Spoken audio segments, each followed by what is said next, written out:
মাদক বিক্রি ও সেবনের সাথে যদি কোনো পুলিশের সদস্য জড়িত থাকে তার বিরুদ্ধে কঠোর ব্যবস্থা নেওয়া হবে বলে জানিয়েছে পুলিশের আইজিপি মোহাম্মদ আলী হোসেন ফকির।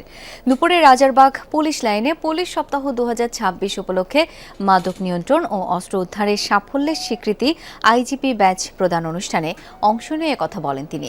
এ সময় তিনি আরও বলেন, 17 বছর ধরে পুলিশকে পেটুয়া বাহিনী হিসেবে ব্যবহার করা হয়েছিল, তবে বাংলাদেশ পুলিশ এখন সর্বোচ্চ পেশাদারিত্বের সাথে দায়িত্ব পালন করে যাচ্ছে।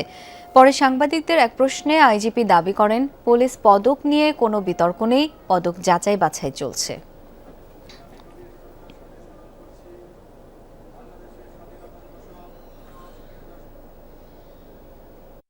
দীর্ঘ 17 বছরে পুলিশ বাহিনীকে একটি পেটুয়া বাহিনী হিসাবে ব্যবহার করার কারণে আমরা যে জনবিচ্ছিন্ন হয়ে গিয়েছিলাম, সেখান থেকে আমরা আমাদের ইমেজকে রিগেইন করতে পেরেছি এবং আমাদের শৃঙ্খলা ফিরে আসছে।